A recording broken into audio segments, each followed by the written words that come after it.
Trying to get this thing going. See, this thing's gonna be on. Let me know. I am setting up right now. Got everything up.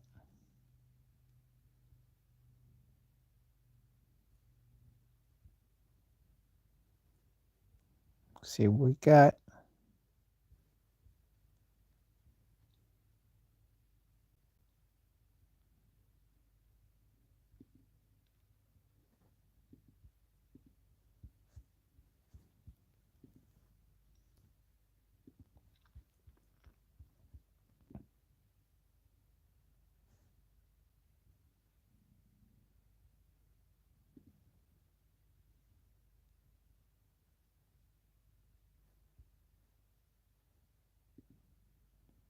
See what we got right now. See what we're doing. I am live right now. So see what we got. Turn this channel to the south. See, we're going to get it going.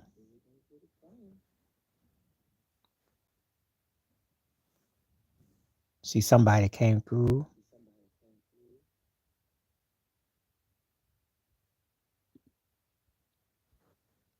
Okay. I don't know why this thing is acting all blocked. A little bit too big.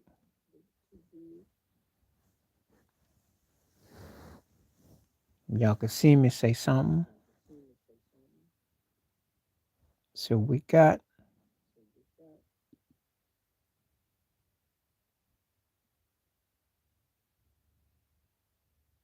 Let's see.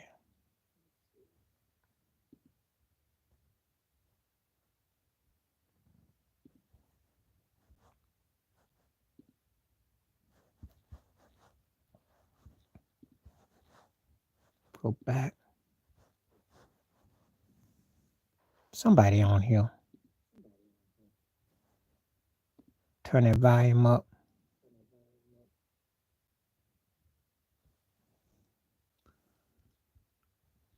Gonna do this thing.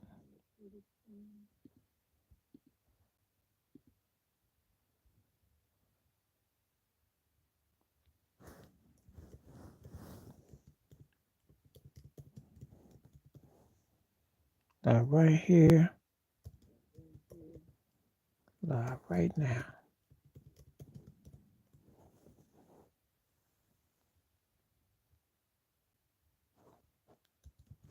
Come on down.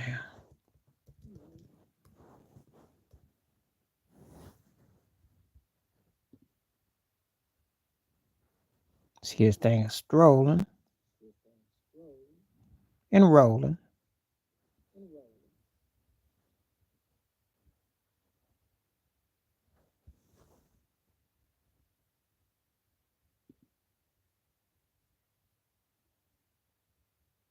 By the way, I got my Cashapp ring. So if anybody want to show support, feel free. Because I'm going to start doing the memberships and everything. And then we're going to start going from there.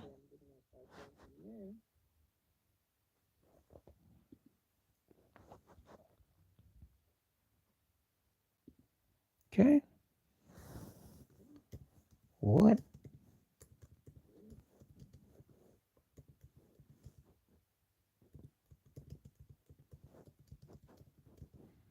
I'm going to be on here for an hour. So.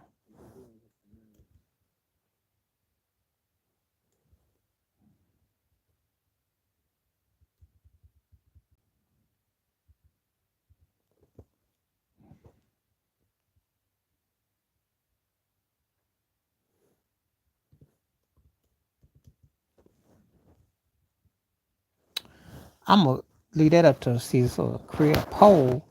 Say yes or no. What will I get into?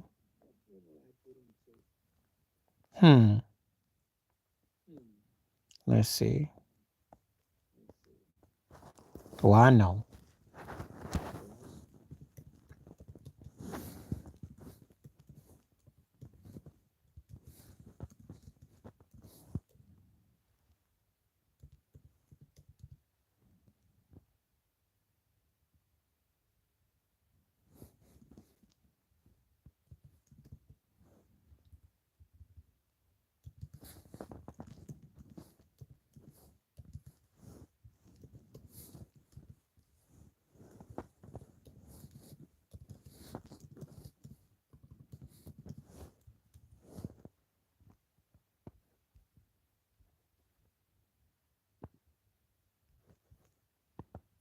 think I'm gonna get. You think?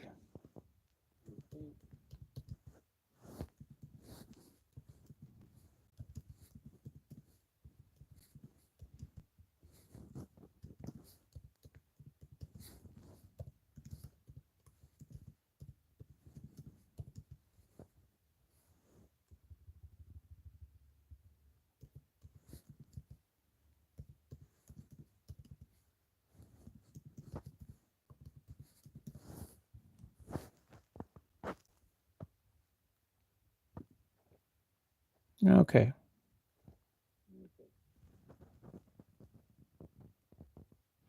I'm gonna start with this poll. We're gonna see where we go.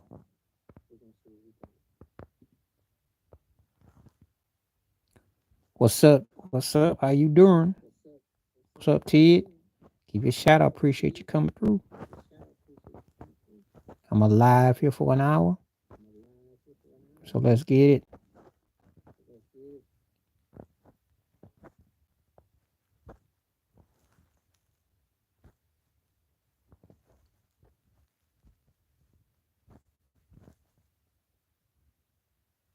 So I'm gonna roll with what's on your mind tonight. Oh yeah, he gonna definitely get roasted.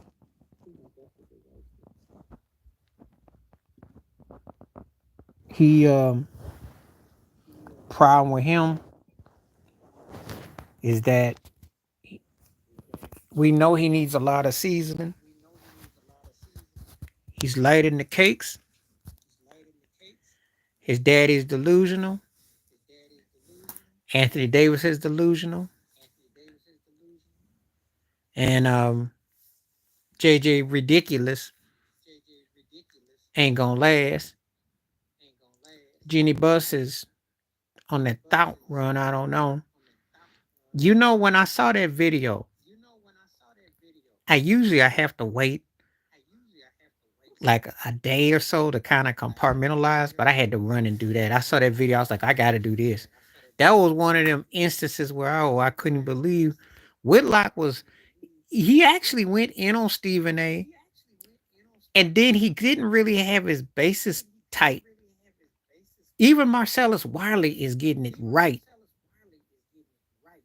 But it was like hilarious. It's like these two shuffleboarders on, you watch the Love Boat and the Prominent Deck and they both shuffling. And they both like, you can't be serious. You can't be serious. So anyway,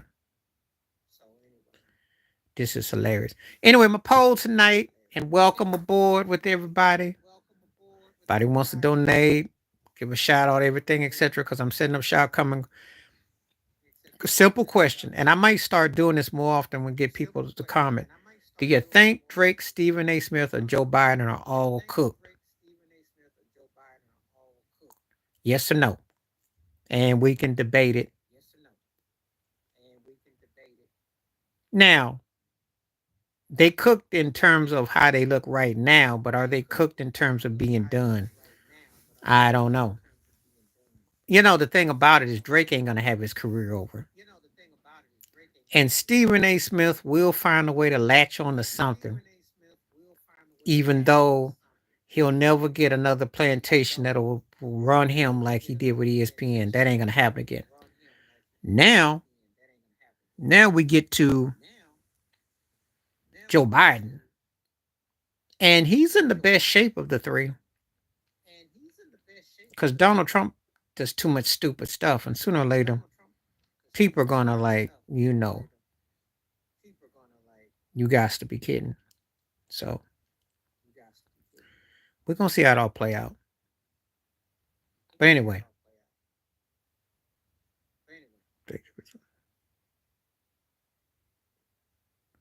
Yeah, well, you got to remember something. I saw that video where the Canadians are claiming him, the white side of him. So that's not a surprise. Excuse me. He does have crossover appeal. Lloyd Jamar was watching all the dialogue last night. He got crossover appeal. You can't deny it. I got a homeboy of mine come around me, came in and was like, "You think Drake belongs in the same sentence as Michael Jackson because all them stream numbers?" I mean, you gotta remember he's been one of the most successful artists in this modern era. You know, we're not talking about a spring chicken. This cat's got a track record. My cousin went to go see him in concert back in 2012. Now, for a rapper to have that kind of longevity and still putting out hits and still catchy, you know, that's he's doing something. He's catchy. You know, I'm not big on him, but I mean, I get the appeal. And hip hop's a different animal today. He turned on Wayne, so do tell, because they both are birds of the same feathers. I mean, you know good and well that Wayne be doing that old tired "Good morning, undisputed, good morning" with Skip Bayless. He tapped and shuffled, but we nobody ever calls. Very few ever go after Little Weezy. Very few, very few, and he's one of the most cornball sellers. Period. Catchy to an extent, you know. I remember 2007, he couldn't do no wrong. Even Reggie Jackson calls him his favorite rapper, but you know.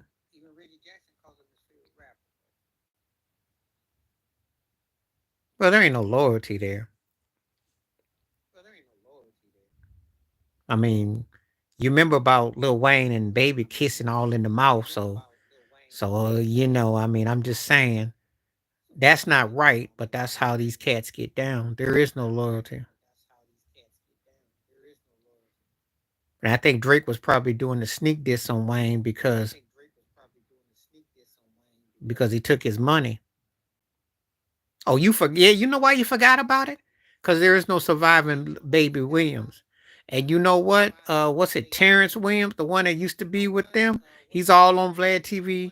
Did that 20+ year bid, and I think they say he's fed and snitched up.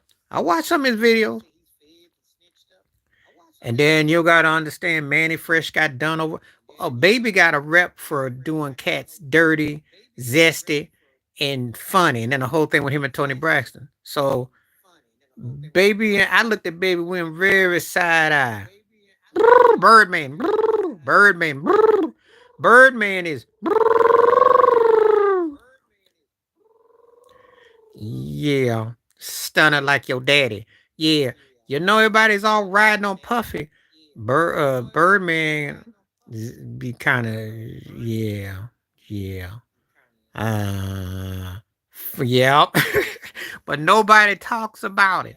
Cause you know why? Because he a country bumpkin eyed cat who made money for the Universal Plantation, stolen money. I don't know if you remember, Lil Wayne and Nicki had a suit because their money was funny. This was some years ago. And then Drake was an offshoot of New Young Cash Money. You remember that? No one talks about this. You know, if Kendrick Lamar really wanted to go in and he really was going to start a real war,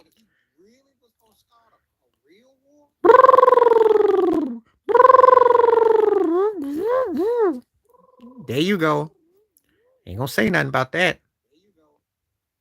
Ain't gonna, but they don't talk about it. And until you brought that up, and then you made me go back and reflect. Thank you. That's why I go live. You want some real talk? Come over here. Nah, I'm online. We get on loose over here. You don't know where we're gonna go. We're gonna talk it. Oh yeah, he looked like he's in a trance too. He don't look right. I don't know if it's the cosmetics or that beard like that. Looks like he's he look like he's bearded up for a reason. And Jaguar Wright said that what's the cat out of Michigan, out of Detroit? I can't think right now. Did all the ghost work on a lot of his stuff. That's all over right now. Jaguar talked about it. Dre, yeah, and that's another one. Even Reggie Ray Jr. said the Ike Turner Award. Everybody know Dre been slapping and beating up because the D Barnes thing has been known. They don't have nothing. D Barnes got videos right now. I know he is. He looking like Hitler's sixth distant relative, baby Nazi, Junior Whopper Nazi, beard all on. He don't even look right. And that whack song came out. Ain't nobody talk about that garbage no more. You know, people didn't stut. You know, he got his past, but I've always been like Lord Jamar about Eminem. And I tell you something, I lost a couple of heads on here because they didn't like the fact that I wasn't slurping him. But I'm like, I'll never slurp that turkey. You know, you can have Eminem. Can't get down with it. But anyway, they don't because he's a cash cow. Long as you making the money, you can have you can cheek left and cheek right, cheek side to side. Nobody gonna say nothing. Remember, when stuff starts to get funny, that's when everybody got ish with you. That's what LeBron James is facing now. I saw. I just got to see the two Raw because I hadn't checked it out. The Lakers are going up against LeBron. That's hilarious. The fandom. Yeah. I'm telling you, when stuff get funny, that's when people start calling you out. Other than that, they don't say nothing.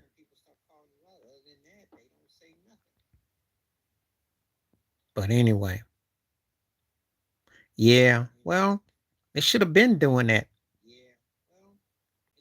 How you fire a coach that wins you a championship and you fall off so bad and he makes all the right moves.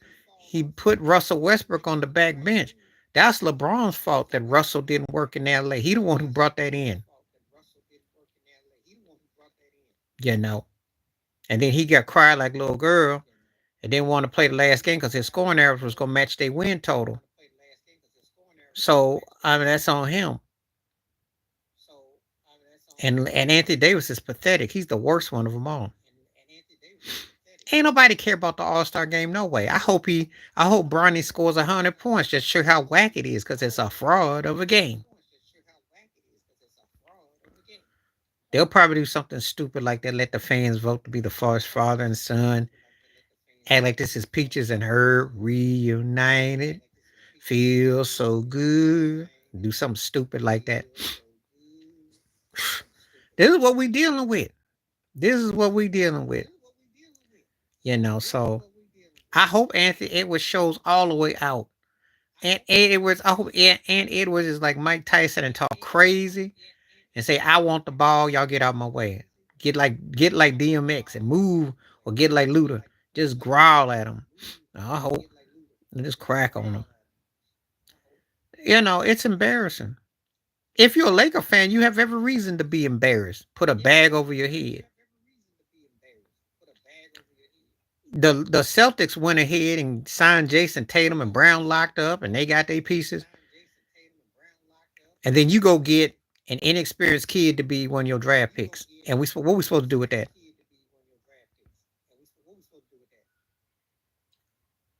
I heard about that. Well, he young and wild. You know. Believe me though, if they start to see some cha-ching with him, Adam Silver, he'll marry one of them. If not, have both of them on his arm and be like a Latter Day Saints to clean him up. He real unpolished right now. He raw bone.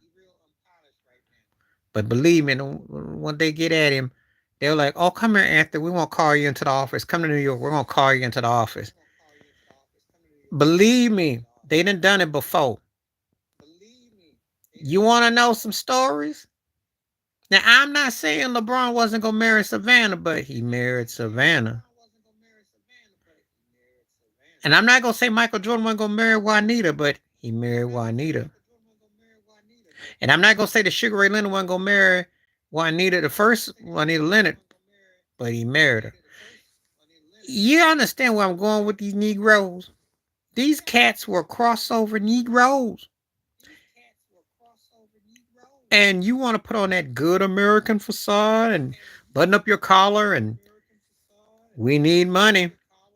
Make you all American and make you righteous and good. Come on through. Which one, Nita? Because you talking about Leonard or you talking about Jordan? Which one?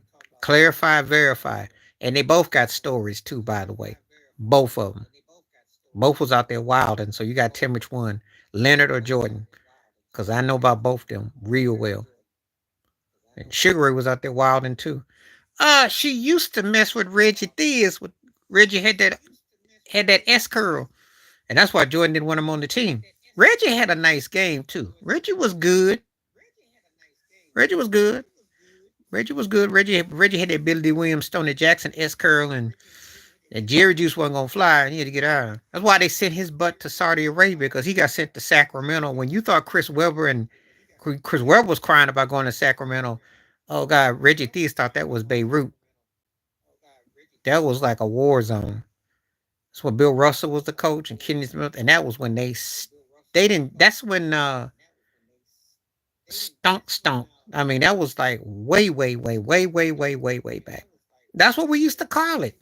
I know y'all ain't got no term anymore because everybody got cable now, Wi-Fi.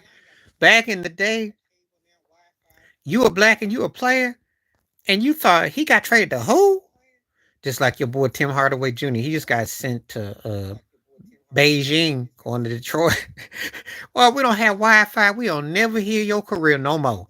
We ain't gonna never. Who was it that played last year? And the announcer had me in stitches. He said, "We don't never hardly see their games." I was like, "Oh Lord, that is a shot fired." See, because I don't care what network you want. You can be on ESPN, ABC, NBC. When you get to Saudi Arabia, Beijing, El Segundo, El Salvador treatment, that means they shot your butt way out there. You remember when the Raptors won the title with Kawhi? How many TV games did they get? Think about it. You got 10 seconds. Anybody want to watch that?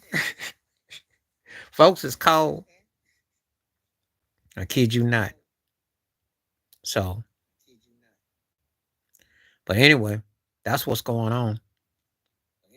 Cats be lost. That's what I'm saying. You don't play for the usual suspects, you get no play. And recently, they're trying to give Milwaukee some love because they want Giannis to have an American co-star. I mean, a real one, not that Dame mess, but that's what I heard. So, you know, but we're going to see. We're going to see. But Luka's the one they putting the money on. They don't really care about SGA. Yeah, he's showing them, but it ain't going to work. All it's going to do is make his butt get out of Milwaukee and maybe team up with Anthony Davis, but you didn't hear it from me, though. Because you best your bottom dollar when LeBron goes, the door is going to be wide open. And don't be surprised if they suck this year, don't do too good. It might be his last year. He ain't get no more after 2 years. And then Lella is done with him in one or two. So that's what's up. Telling you. Y'all poor Laker fans gonna have to tolerate this mess. They're gonna bring somebody. And they might clear house too. It is a bold take, but that's why I do these things live. Come on here. I talk that real talk. I'm gonna talk about that stuff that the networks ain't talking about. I'm gonna talk that talk that some others ain't thinking about because no braggadocio. But the facts is, I got a feeling they up to something big. That's the only way Rob Pelinka will stay. And I do believe that when the clutch is gone, it's gonna be a new arcade coming in. It's gonna be a new situation. And it's gonna be something that you didn't quite see coming. But the cats that are playing now, they're not giving LeBron an inch. Or Anthony Davis. Because you can't win with AD. Yeah, it hadn't been touched about. But I give Tank his due because he spoke out on it. And I thought, you know what? That's right. Don't give that clan no money. He talked trash, disrespect you. What you don't understand, cats don't understand this. If you are if you are competing, you're competing together. Now he might beat the doorknobs off a dude, right? But there is money to be made. And if you're sitting up here condoning somebody's racist antics and ways and views, you're putting money in their pocket. And if you're in the position that you have a say so, you're actually worse off than they are. Because I'm gonna tell you something. The gatekeepers don't care. They're gonna make money off of both of you. Now, this sends a big message that if nobody wants to touch him, he becomes ostracized. And he is no good to nobody. In English, these white folks who run these businesses and these corporate businesses, Ryan Garcia gonna be fighting at the swap meet. That's where he be heading to make $1. He ain't getting no more love. It's a wrap. So he done just stepped into the big old pile. Now I love his honesty, and I want him to just hold that same energy. Hold that same energy when you getting them EBT card. They'll work with him, but you know what? Not fighting a Tank Davis ain't gonna be good for your health. Let me ask those Latin promoters something. You got a brother who's pretty big time right now that can get you a $10, $15 million fight? Or you gonna be Ryan Garcia fighting about 20 tomato cans and you maybe crack 5 million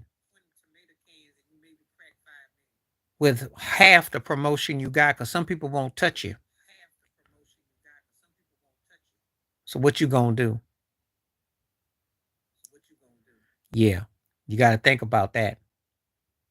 They'll touch you, they'll make some money, but it's a big fall off because this turkey done messed up.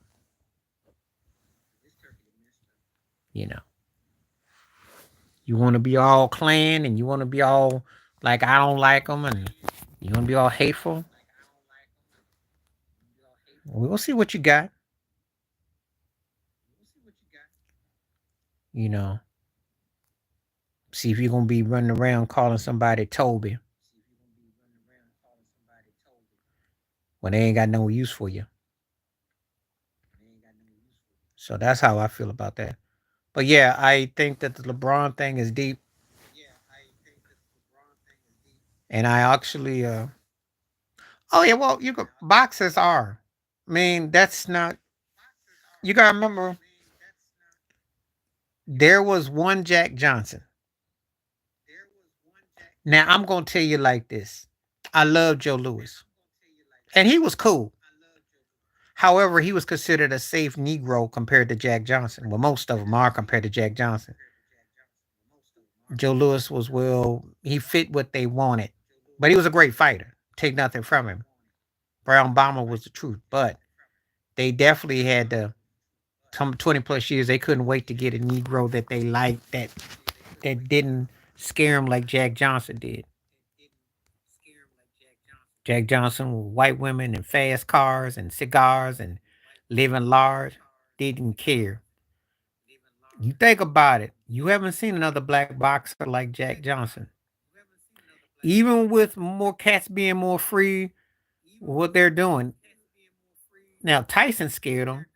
Ali did to an extent, and Ali did to a big extent, but he did it. It wasn't no love affair. It was a different type of scare. But that Jack Johnson, to be skillet black, white girls and cars and lifestyle, and He scared them because of how raw he was, but he still had. They still kind of condition him. I mean, he ain't. It's a different type of scare. It's not like Jack Johnson. No, Jack Johnson scared him. That was a scary brother. Big, black, and didn't care. The white teeth grabbed them white women at a time when you could get lynched on sight. And he just did what he did. That's a bold brother. That hasn't. I haven't. I'm gonna tell you, cats are scary in different ways. Physical presence, physical presence. You know, different type of scare. Different type of scare. What they did with Jack Johnson is because they tried to come with the main act, the white slavery one, because he had when white girls coming lined up to see him all over. Jack Johnson stuff was crazy for a hit. I mean, like he did some stuff that even cast today would get looked at. He was doing it back then. How did Holyfield scare him? He was a great fighter. He won the medal. You gotta scare them intellectually. I at least scared them intellectually. Most of these cats pretty much been compartmentalized. Tyson's ferocity and anger is got him because he was like raw black, but he still had the mafia behind him though. So it's a little bit different. Hagler came out the joint, but he still again they didn't they every I guess you could say he scared him because they gave that Sugar Ray Leonard fight to Sugar Ray. Evander was preachy, not too balanced, but I'm still standing about the Jack Johnson part though. I haven't really seen if I really and you can make the case suddenly listen to an extent, but there's still some stuff that's kind of you know. Oh, now when he won the gold medal and he was out there with his little flag and he was dancing and shuffling and grinning and he was the flip side of Ali. Now the flip out thing about him was he did have TV and commercial. He was in Let's Do It Again briefly with the Cosby Portier movie, Sanford and Son episode. He had crossover appeal, but the funny thing is he went to preaching and went back to Houston because I was in Houston back then. He the funny thing about it is that he once he came with that Foreman grill, it made him a personable. He was not likable. That's what people don't understand. He was not a likable cat, but he connected with that. But yeah, he was a known shuffler. Definitely. You know. You gotta remember something. A lot of these cats, because they big, strong, and black, and people got this assumption they gonna be like, yeah, man, yeah. But when they get or when a commercial get that corporate, it's like they be like, well, I think I'll listen to that per se. Sugar Ray. Okay, I'll tell you this. You talking about Robinson or Leonard? Robinson wasn't no buck. Robinson was raw. If you talking about Sugar Ray Leonard, he played the commercial game probably better than almost than anybody. I'm gonna tell you something. He had so much crossover appeal. He was a boxing tour guide for De La Hoya and a lot of these cats who win on points and style. He was probably even more effective as a stylist than Ali. But I can't believe I'm telling it. People who love Ali gonna come and dispute me. But think about it. Sugar Ray Leonard could dance and prance in any fight. The last 20 seconds as great as anybody. When he got the gold medal, when he got the gold medal, and I remember I told you about his first wife, the Juanita, the first one, right? They weren't married, but when he got that 7 Up commercial and they started corporate American him and he got a little S curl in his hair, they got married. Even though he was a thought. Because I remember, I forgot what fight it was. He had two women in the stands fighting for him. That was a known topic. Everyone knew how Sugar Ray was. And he was called a sellout. My mama thought he was back in the day. Funny story. But he was tough and he had charisma. He was one of the most charismatic fighters I've ever seen. And that carries a lot of weight when you can dance and prance on cue. And people like to see your style and profile. So he definitely knew how to play to the cameras. And that's what got him, some people shook with him and how he tried to articulate. He run his eyes, he goes, Sugar Ray Leonard. He be talking the third person and bopping his head and Sugar Ray, and he cracked me up. Um, he he he one of those kind of people that a lot of people were attracted to his style. And he was charismatic. He was very charismatic. Oh yeah, he is. But what makes it so bad though with him though is that he goes out of his way and people do respect his record and he is a money making machine. Now, the thing about it is this. He's not as charismatic as Sugar Ray Leonard was. Very few would be, but he's charismatic enough where people will pay money to see his fights, even though a lot of them were boring. And he was a defensive specialist. But he does. He shuffled a lot. He's downplayed a lot of black situations. And he's definitely been somebody that they've loved. They don't even know why they love him. They just do, you know. Um, he then said some things and yeah, he turned he's a turnoff. Great fighter though. I will give him that. Got to fight the way he wanted, got to make the money he want. You know, I know Mike Tyson has some words about him, but you gotta respect his hustle from that perspective, because he's one of the few fighters. I love Lennox. Lennox was tough. Lennox was tough. He was tough. He came up a little bit different. Yeah, in boxing, you definitely come across a lot of cats that play up, role play. That's real. You think as hard as they hit, they wouldn't be so soft. But some of them like Q-tips. Be all that acting and all ginger. Call them gingerbreads. You see a lot of it. I seen a lot of it. You know. So I ain't lying. I ain't lying. You brought up a good topic tonight. We talk about fighters, cause what I remember. Cause some of these cats were in the joint or they were on the streets and they had money and coke and women's thrown at them and cars and they ain't seen it. So they got hypnotized. They got hypnotized. They got that, and then they got pushed into an agenda. Now Sugar Ray got violated back in the day. Talked about in his book. You know about that. But he went on with his business though. Well, B Hop came from the joint and B Hop ain't been the deepest brother. Most of them don't articulate those kind of things because they have to see money. They have to turn around and act like they don't see things. That's what they have to do. That's why systematic institutionalized racism is so real that cats will turn a deaf eye.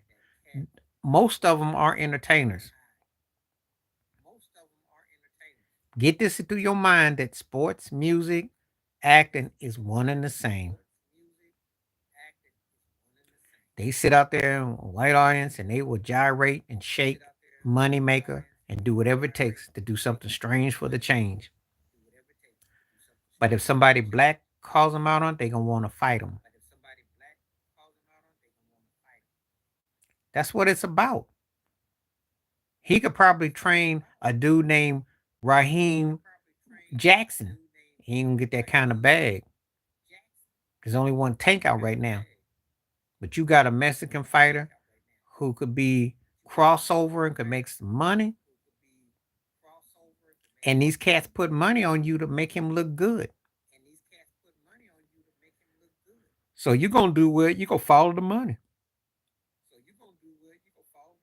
Doesn't mean that you have any morals. That's just how it is. It's business. That's why you can't take them too serious. You know, people always wonder, like, well, how come this and that? Because that's what's up.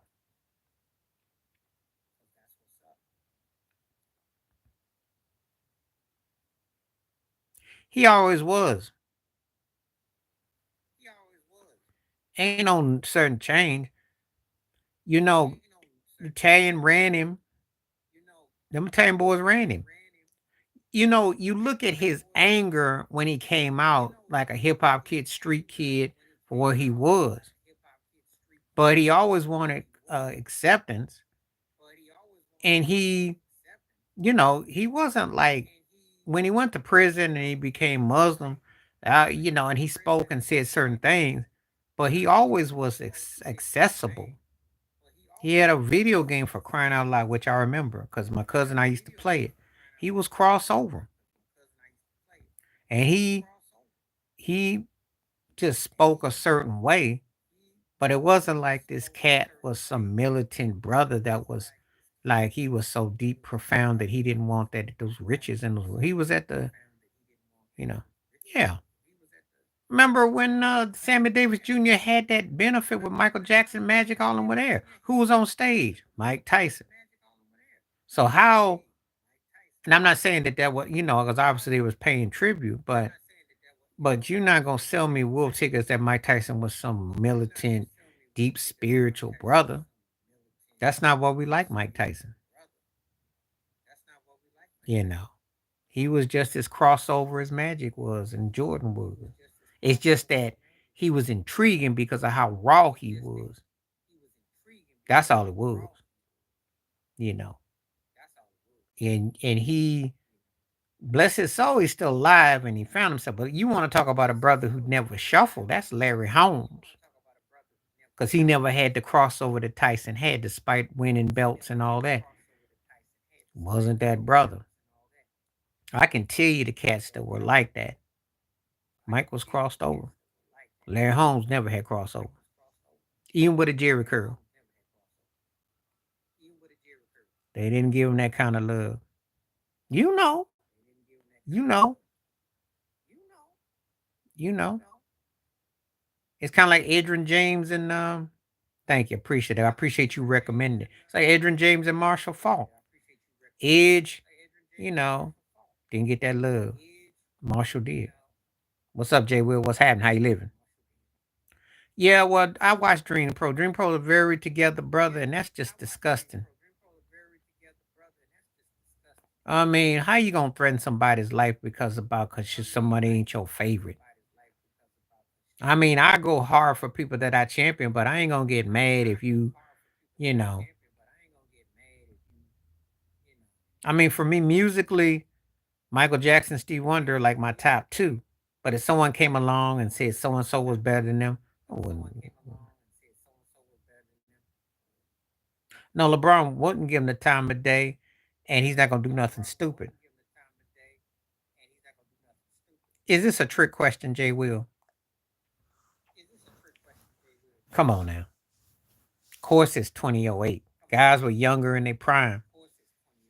Kobe was still looking for another, hadn't one guys still looking for another ring. Dwayne Wade, come on now.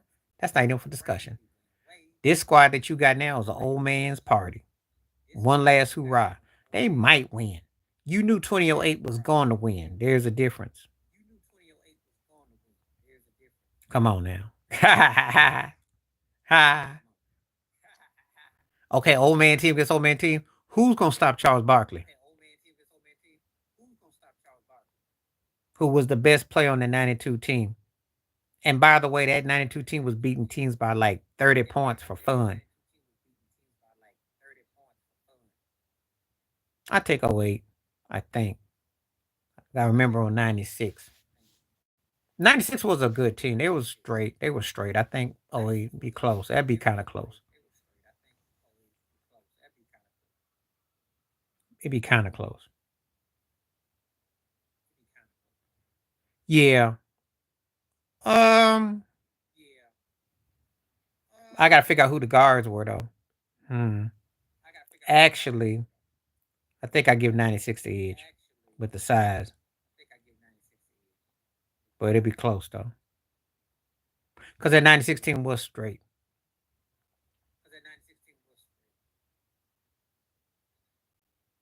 Mm. One guy that was and never was. One guy who got hurt. Another guy who was great. Mm. Okay. Yeah. The '96 was straight. Yeah, you can't go wrong. That would be a closer one. Okay, okay. I'll give '96 the edge then. But I saw Derek Coleman, Mark Price. I was like, eh. But Penny and Stockton, Karl Malone and Barkley with Shaq, Hakeem and Dave. Yeah.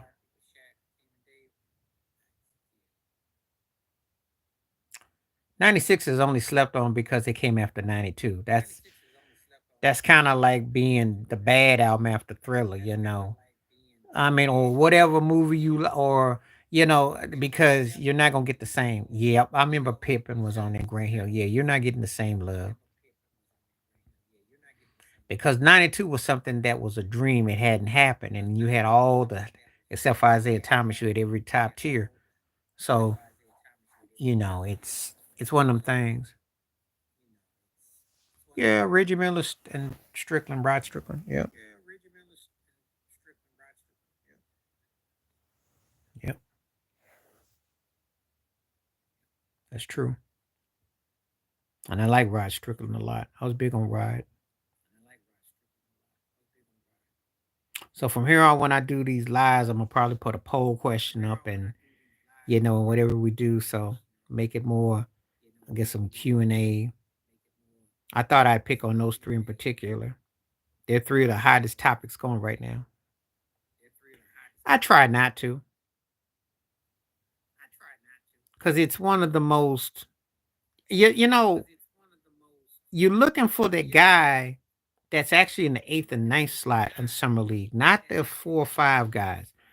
You see, the thing about summer league has got to be a sleeper, somebody that you just go, whoa, that's the one that gets your attention, and that's gonna be the guy that you're gonna keep an eye on if he where he go.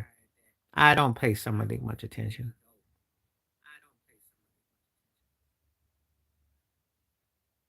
Okay, there's gonna be a couple guys in there.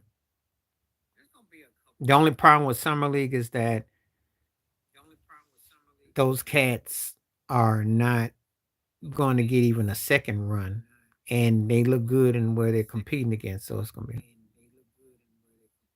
the Joe Biden thing. The poll that I put is that because he was sleepy on stage and some people are writing him off. They want Trump to win. I think neither one of them should win, but they want him to win.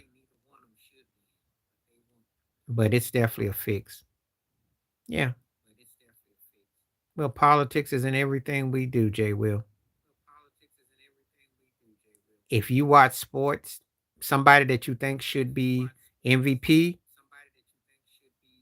and someone else gets it, there's an agenda. Teams, referees, it's all political.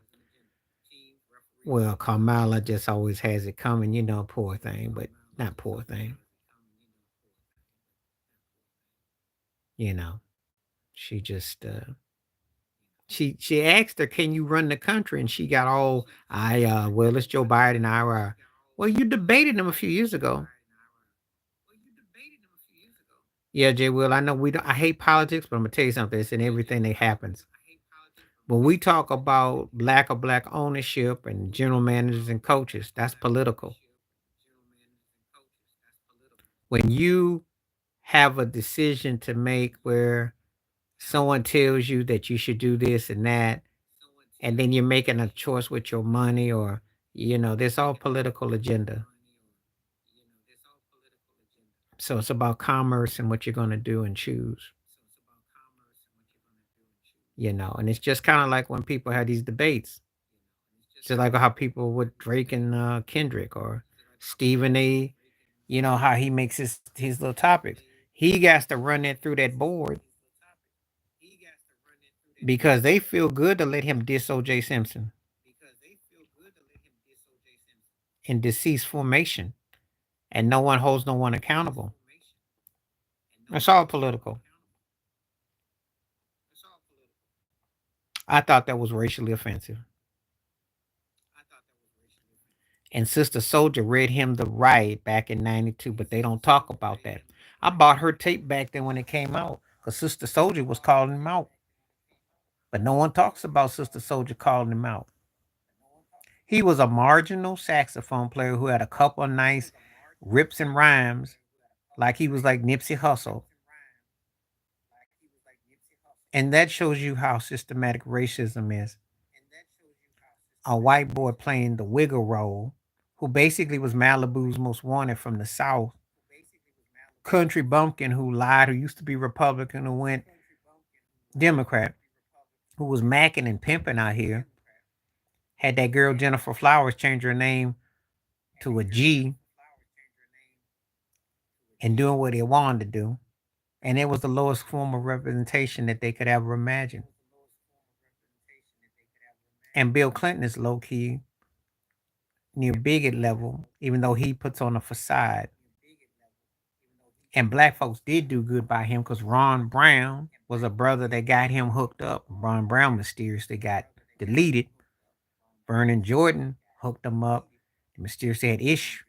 You look up the Bill Clinton the McDougalls and all that, you'll see a lot.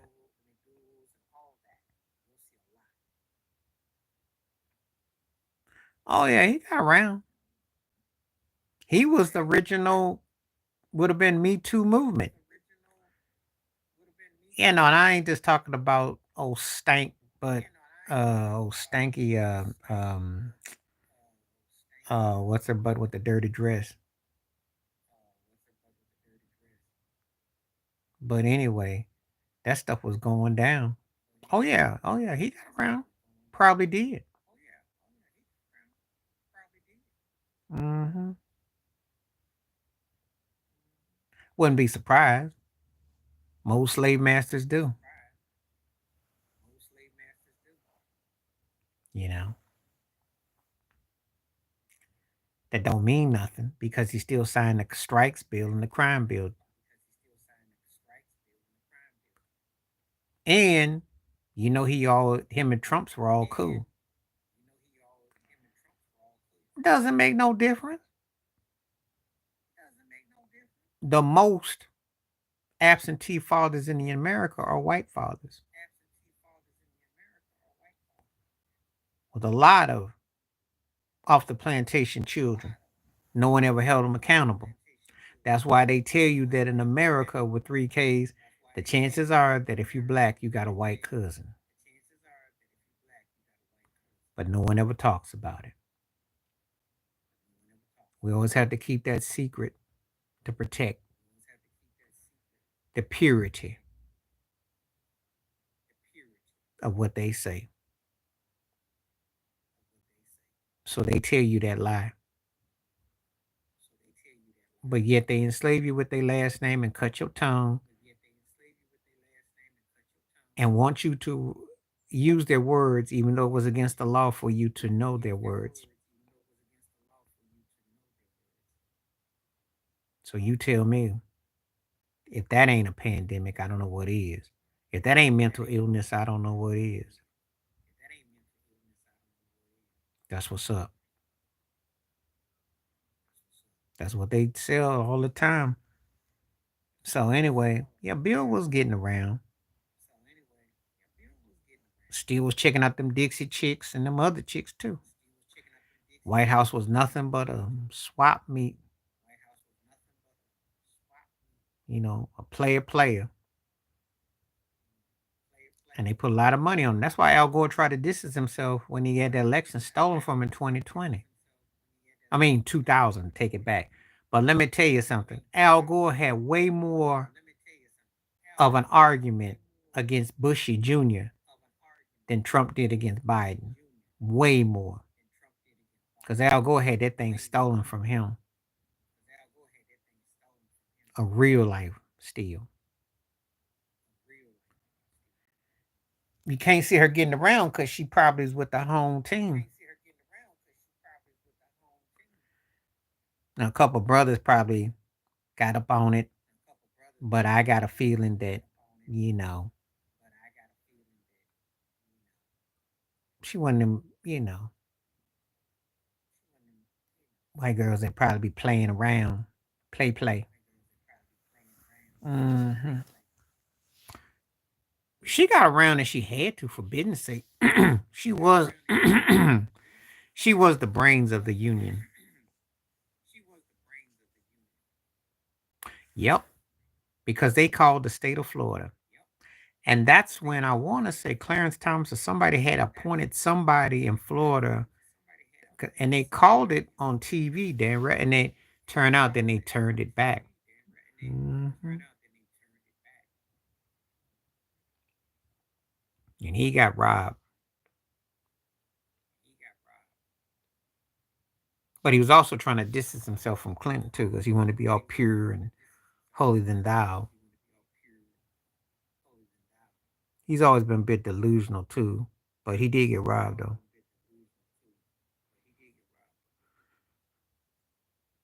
Always. Always. Why you think them storms are coming to Florida?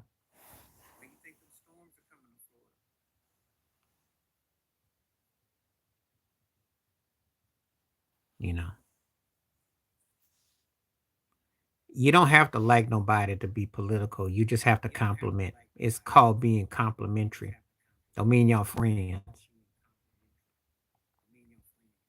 There's a lot of that goes on in politics. Obviously, you saw that with Trump and Biden.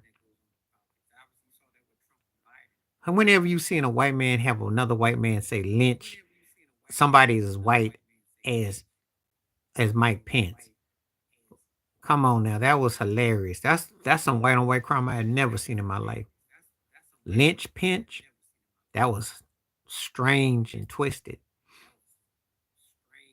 Well, I remember when Mike Pence got up when Colin Kaepernick took the knee and he turned around and walked out the stadium and he was making a big scene. He's one of the whitest cats you gonna ever see. Pillsbury Doe white, like Charmin white.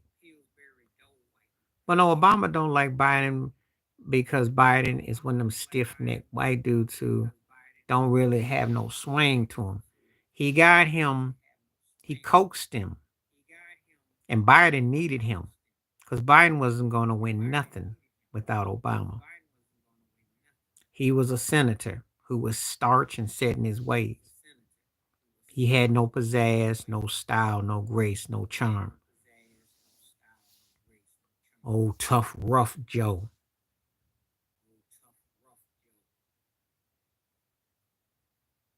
What's happening, Charlene? Well, you come out here with a big one. Woo. Uh, he's getting some love. You know, it's funny how he got back there and he's a prime minister and everything and old things with Puffy. All the countries want to work with America to make money if they can find a loophole. I don't know what's going to happen though,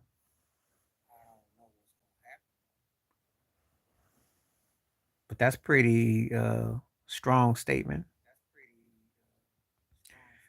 Um, Only thing I heard, he I can't really get into one way or the other. He's doing pretty good there though. I mean, if he can get Puffy some citizenship, I'm sure he'd be doing great. Oh yeah. If they get him to work together with the United States, they're gonna want the white side of it though. They ain't gonna want too many less people gonna come over willing to do the work that nobody else will do. It's always a loophole. It's always about the bag.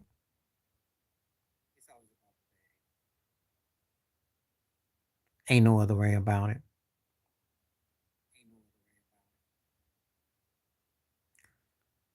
Just checking out stuff. Let's see what we talking about.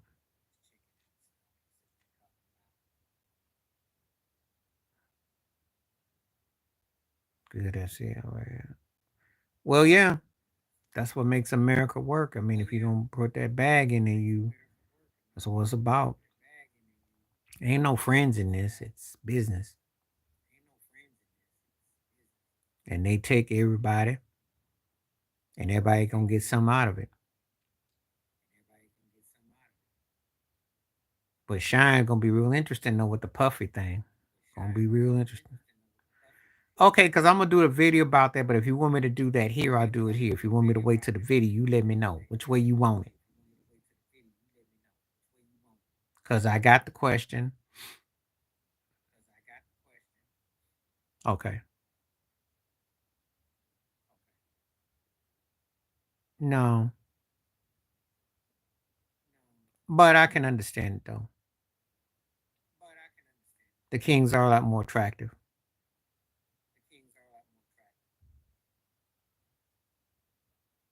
Well, if I got to do it, I haven't touched on Shine. But I mean, Shine is a very complicated situation because there's a lot of complexities there. But I'll look into what I do with that. Yeah, if I was gonna pick, even as a Heat fan, the Kings are a lot more attractive than the Heat are.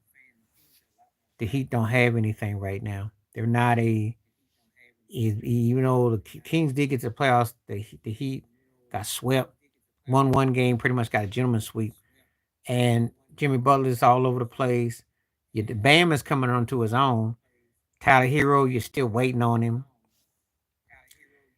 Um, um, uh, uh, um, um, it's just a team that's just kind of in pieces. They don't really have cohesion. Spo can coach as well as anybody, but that we got to be toughing it out in that Rocky Balboa mindset. You got to have talent.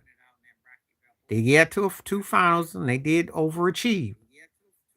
But how often we gonna keep running with that? You can't turn it on, turn it off when you don't have the horses. So that's the problem that they face.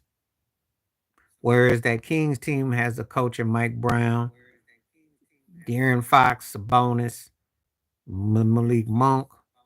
Now you got DeRozan, you got athleticism, and the West is tough. So anywhere from you know, because I'm not a Johnny come wonder. I'm not going to sit there and lie to you about my team. Why would I? They don't have. They got to the finals, and then they got. Then Jimmy Butler's been inconsistent. Bam is a really good to great coming to an All Star, but they need to get a guy in there who's an alpha who can score. Yeah, the Yankees are my baseball team.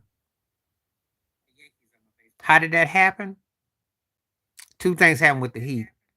Mainly when Shaq went over to Miami, and I did like Dwayne Wade. I thought, wow, and I really did like D Wade a lot. So that just stuck. Bills ever since I was a kid, born in Buffalo, and as a Yankees, always dug the Yankees growing up. So that's how that happened. Michigan in college football and basketball, always dug the Fab Five, and then football. So that just kind of stayed the same.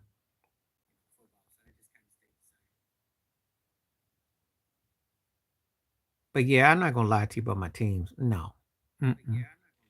I don't have no delusion or no grandeur. If the team's underachieving, I'm gonna call it like it is. Ted was real consistent all year when he kept talking about. I didn't want to talk about Orlando, but they did. They outplayed Miami. They deserve to get the division.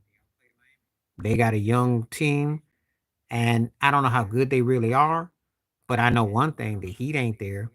The Heat keep thinking, "Well, I lived in Buffalo. I left there as a kid, but I was used to the snow. I was used to it. I was in one of them. Okay, I have family in Easter Orange, Newark, Bloomington, which is crazy. You go to Jersey and you walk 3 blocks and you're in a new town. It's crazy, you know. But yeah, the brick city. Snow was no joke though. Yeah, the Magic are poised. They just got to get a piece or two. Got a nice squad. And see if didn't they have with Boston or the Knicks don't get it together, or Philly don't get together. That's the teams that are coming up. And Milwaukee get old or something as a team that's coming together. So you know, but there's gonna be a. I'm gonna tell you right now, Boston is by themselves, and everybody else is fighting for second through eight. And that's all I'm gonna call it. Because once you figure out how to win a ring, and the Celtics been the two in the last 4 years, that's it. Well, I remember it. I didn't know the date of it, but I remember that. I had no problem with it. I think Max Kellerman should be back on TV. I'm watching some of these heads on some of these shows, and he runs circles around them. I mean, I'm watching Keyshawn Johnson bore me to tears, and most of them, Well, so this is the thing. He was, but I was real young.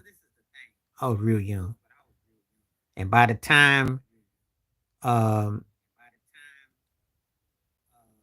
I got to be what you call 8, 9 years old. Around that latter part, he got traded to Frisco, and it wasn't the same. So I didn't get to see him in his illustrious, but I got highlights and all that. But he was, and he had a big following. He was the truth. Well, yeah, Kellerman didn't go out like no sucker. You know, he stood up to him, but that don't take a lot to. Stephen ain't nothing special like that. You know, I followed his career, but not always because by choice. But I remember when he was a Philadelphia writer, and then when he was on that show with Fox, with John Sally and Charlie Rose and all them cats, John Kruk and them. He was a beat reporter, and that's how he get busted his chops. Then when he got over to ESPN, he blew up, and he might be the most important black figure on that ESPN network ever because they've had him on the longest, and he's had more spotlight than others. That don't mean he was the best. So don't get the two twisted. Because I already did a video about it. And if you knew a thing about Ralph Wiley, Stephen A couldn't hold his shoes. Not in the same universe as Stuart Scott. Not as knowledgeable as John Sanders. Not even half Italian wannabe Wheel of Fortune himself, Kamala Harris, male equivalent Mike Tirico. Stephen A can't touch him. So I can go on. But he stuck around. He shuffled enough. And he caught some shows and he caught some love. And they put the money on him, and that's where we are. He outlasted um, Skip, ran Max out, brought Shannon over, stood like Godfather over Jalen, kept Molly on the team. So he, you know, no, no, no. I would never say that. It was unfortunate what happened, but I wouldn't say that. Oh, okay. Y'all see? I appreciate that. Oh, Tarico. Yeah. The smart cat, though, that cat can do any kind of sport. He could be doing cricket. He could be doing pickleball. I mean, he did great on Monday Night Football, basket. He cover all. He got hands too. We call him David Copperfield, but anyway, that's another video. But yeah, Tarico was. I take nothing away from your skill set. I might not be feeling you, but I'll give him his due. You know, hands, hands. You know, hands. You got hands. David Copperfield. It was one of them ESPN books about them being pervies. Got the Copperfield. David Copperfield. I ain't talking about magic. I'm talking about, well, you know what I mean? And that's why I'm reading. But yeah, he was touchy feely. But you know, he ain't the only one though. Now, Scott Norwood got forgiven. I mean, no one held it against him. They didn't hold it against him. No, no. No, I'm talking about black dudes. I ain't talking about general. But Boomer was white. And Stuart Scott was big, but Stuart Scott had to go through a whole lot of politics because of his booyah and how he talked. He turned some of them folks off. Folks didn't want to. He was too animated, but he was smart though. He could do the balance of both worlds. But yeah, but let me tell you, Charlene, I wasn't talking about it. I'm gonna say it like this. I wasn't bringing him. I was using it as an infamy. I was saying David Cop a Field. That's what I was trying to say about Mike Tirico. I know who he is. I watched him just like Siegfried and Roy, but I wasn't talking about. I was using his name for metaphor, which incognito. Yeah, that's what he got in trouble for. Rich incognito. But yeah,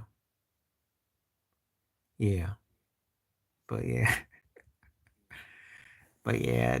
Actually, David Copperfield got in trouble for that too. I saw that too. Yeah, they ain't say no more about it though. He was in that Me Too for a moment. Some woman, but I ain't hear no more about it though.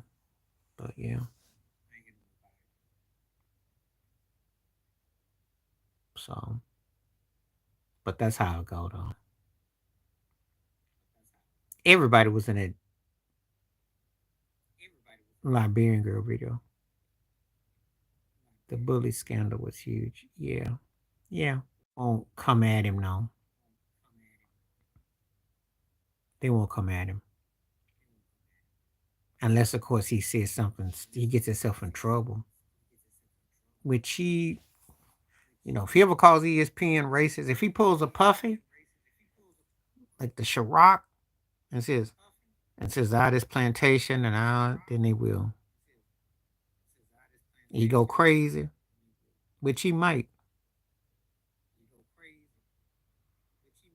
They done with him because he's older, he's been there long, and they basically told him he's not what they're gonna go and get their money to Pat McAfee, and they got Shannon Sharp. They don't need him. You know, I mean, he doesn't. He seems like, to be honest with you, he been coasting. He been coasting on the show for years. He hasn't really actually give real honest takes. Probably will. Probably will.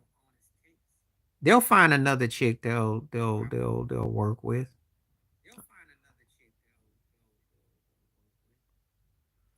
Okay, Charlene, they're investigating. That's why they're doing a grand jury as we speak. They still digging. They trying to see what can stick, what can't stick. That's all that is. That's what's up. Oh, I think there's gonna be an indictment coming. I think it's coming either the end of the month or August. It ain't over. They just acting like real court. What they're doing, I think one of the reason. Oh, I'm gonna talk about that in just a second. I think they're talking to Jennifer Lopez. They talking to some folks. That's why things are quiet. They gonna see if they got anybody they can come up on him. They would love for Usher and Bieber to say it. That'd be the nail in his coffin. Mary J ain't gonna say nothing. Jaguar was right because Mary J and J Lo give off mannish energy. They're not gonna snitch. Yeah, it said Stephen A. Skip been in a long, yeah. Well, Talking Heads is big, and ESPN likes the Lethal Weapon buddy cop black white usually. That's why Mad Dog is on there on Wednesdays. And then Stephen A. messed it up with Kellerman, so that's the format they like. But Shannon was too big to pass up. That's why Skip had to go get Paul Pierce and Keyshawn. It's the buddy buddy format. You watch it, it's real there. Um, I struck a key with Joy Taylor, and sometime it happened like that. She put it out there. She was loud, vulgar, and thought everybody want her, and she still says that stuff. And so, you know, she's on a very corporate network that will allow her to say stuff like that, and the delusion is real. So it just caught on, you know. But they're not gonna come after her though. Why would they let her go? What have you heard? The only reason why they let her go is that they could find a younger black female, maybe Monica McNutt or one of them, but I don't think Shelby Steele, none of them. I mean, the thing about it is they have different standards. Well, they'd have to find a woman that a certain attraction, certain vibe. They're not going to get just some. You got to have some personality to be there too, or to fit their agenda. That's the difference, because you got to have that haggard type of attitude. Got to be attractive, but you got to be kind of like bored, or it's you got to have some. You know, Now that chick that used to be on Undisputed, uh the one that got into it with Skip about Mike McCarthy and sided with Shannon, Jenny, Jenny should have got the gig. Jenny should have gotten the gig. She was real, but they don't want them like that. They don't want them. It's all a fix. It's all a fix. So that's what's up.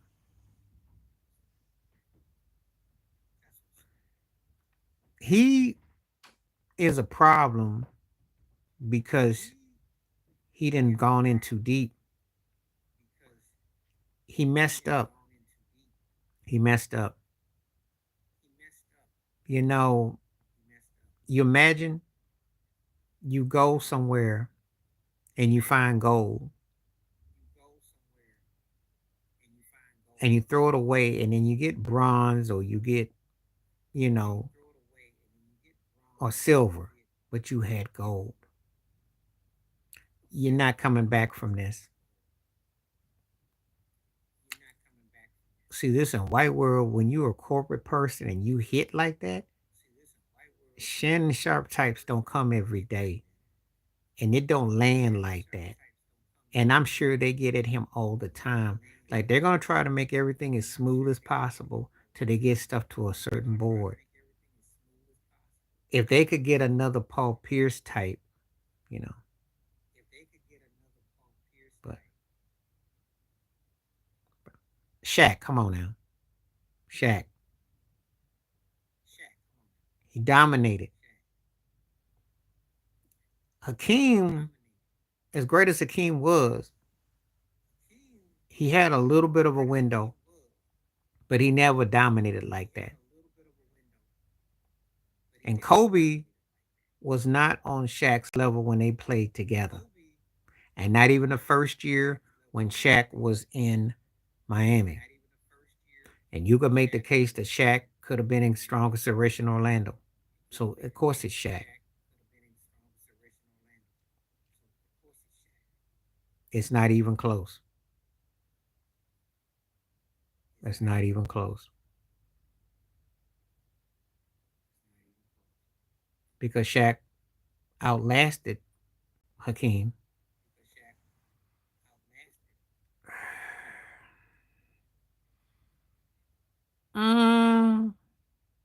Hmm. That could be an interesting matchup right there, but I would probably give the edge to the 2017 Warriors because KD was on a different level. Okay, let me ask this question: was he a better player than Michael Jordan, 91 through 93?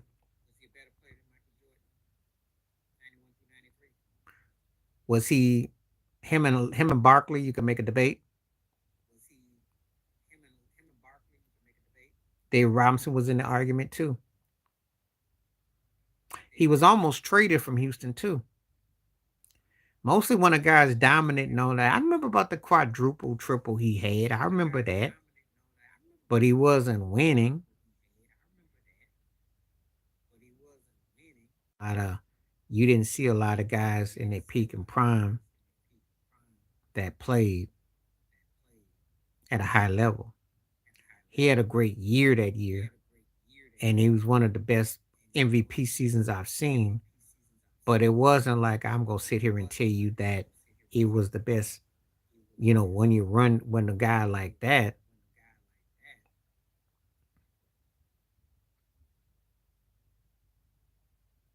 because it was great.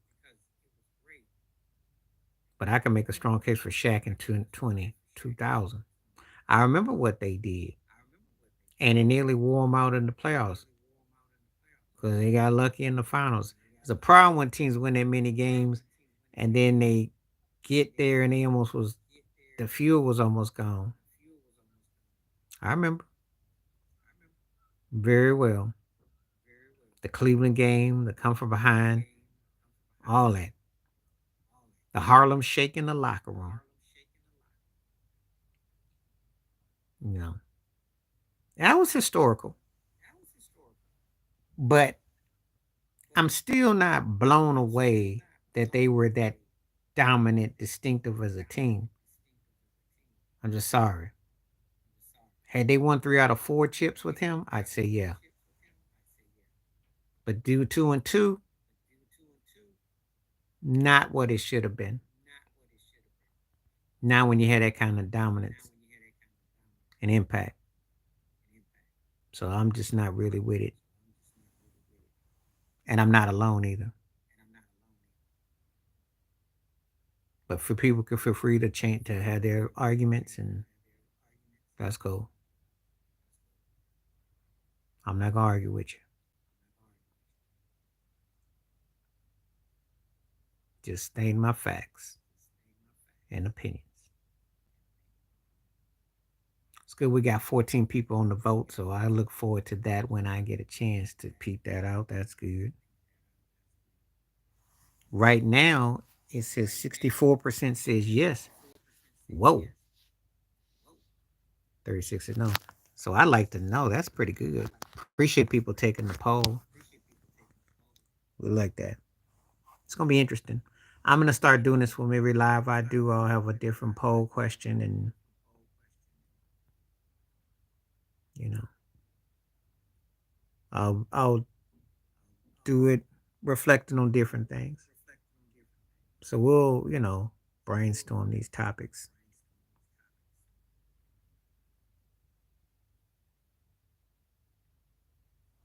See what we got right here.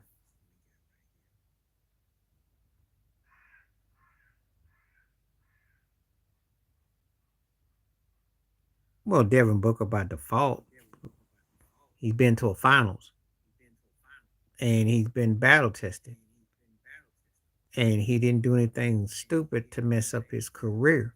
That's why it's by default. I like Ja more, but you got to play.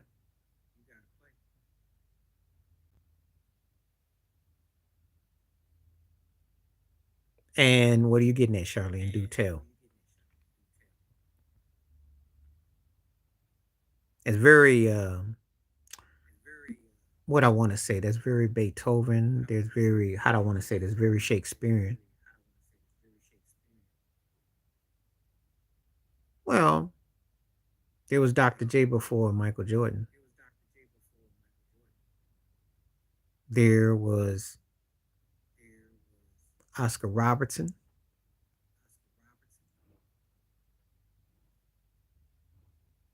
Some might say Kobe. It depends on how where you want to come down with it. It's different. I wouldn't put Ali and Tyson the same. They're two different fighters. Two different fighters.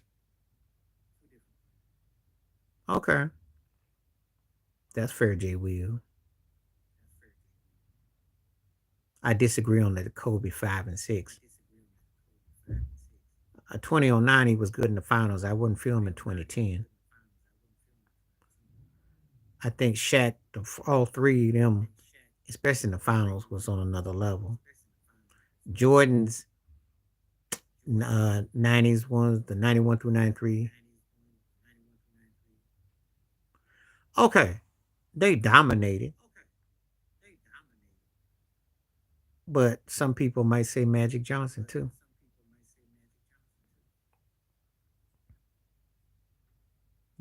It's all subjective to what you want.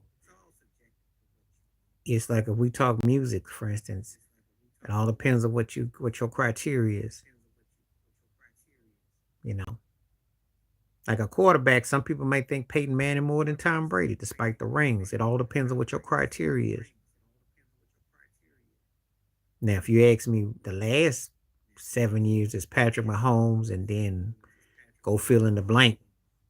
Good luck with that. See what I mean? Sometimes you just stomp. When Tiger Woods was dominating, I mean, Phil Nicholson was way in the rear view. Well, I'll tell you this, Charlene, there was never another Magic Johnson. There was never another Wilt Chamberlain. There was never another Bill Russell.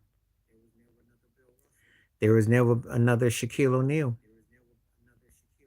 There is never another Tim Duncan. There is never another LeBron James. There is never another Steph Curry. There you go. See how I did that? And I say that to say that these guys have had unique skill sets, that they were successful in what they did. And there's not going to be another Kobe Bryant.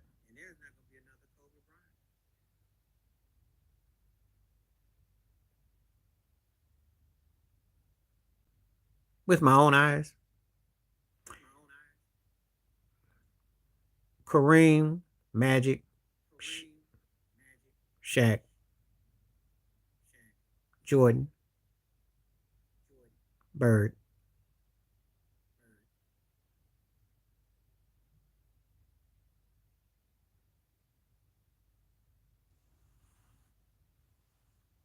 Oh, Rodman was one of a kind. He might be the most unique player I ever seen because he did one thing great and it changed everything openly. But there were others. They just don't talk about it. But he was a great player. No one commanded like he did. And no one has commanded like him since. Because if more teams had that kind of guy on their team right now, you might see another dynasty. I saw more with the Lakers, but what I saw was those hooks. A lot of them are, Ted. It's just David Stern did a lot of aisle 8 cleanup pickup. And it cleaned a lot of stuff up. Stuff that would flip your wigs. That's why David Stern was the best and the worst thing about the NBA. It went hand in hand. There was some stuff that went down. Allegedly. Just like with Magic too. But no one talk about it. The only one that ever slipped up on it was Reggie Wright Jr. I forgot what episode it is on the Bomb First. But if you go back in the archives, he alluded to something with Magic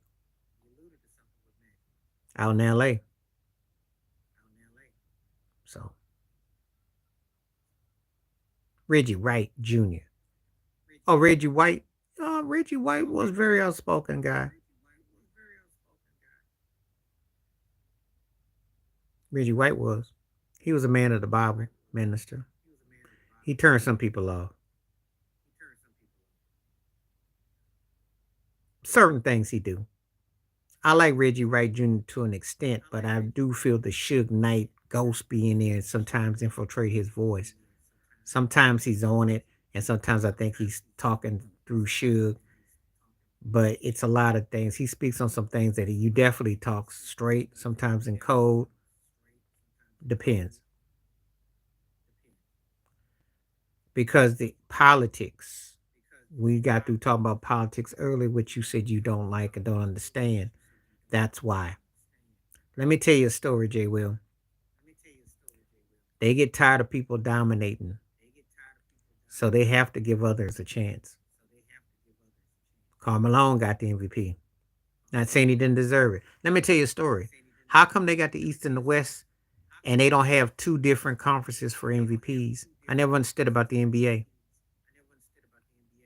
How does that work? You give off a Eastern Conference Finals MVP and a Western Conference MVP, but you don't have two league MVPs. Make it make sense. Just like the NFL doesn't do it. But yet they got a Pro Bowl. Make it make sense. Baseball's the only one that gets it right. So I never understood that. He was better in Philly. He'd be the first to tell you too. But he went to Phoenix. They got to the finals. It was a happening story. And they knew he got robbed for years. I like the awards because I think that they should acknowledge people for the conferences. I think that it's good that they're honoring players. You know, um, better than that Jason Kidd little ceramic wrap globe that he got when the Nets won the Eastern Conference Finals. But it does matter. It's good to see that they're getting acknowledged. I just wish that it happened years ago because they don't do a good job of acknowledging the pioneers and the people who made the game. Of course, they owe Magic Johnson, Larry Bird, and trophies and names. They wouldn't even have TV if it wasn't for those guys. Those cats were big, so it's important, you know.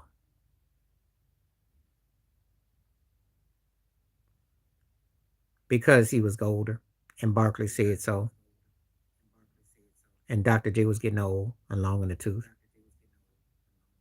He played good. I don't know about MVP ball because he played. I'm trying to remember. He was with I think Washington or Milwaukee where he was, and he played good. He was on point, but he wasn't going to be a guy that's going to take you over the threshold. I remember because I used to follow that team because Jeff Malone was with that team. And Bernard King was trying to come back.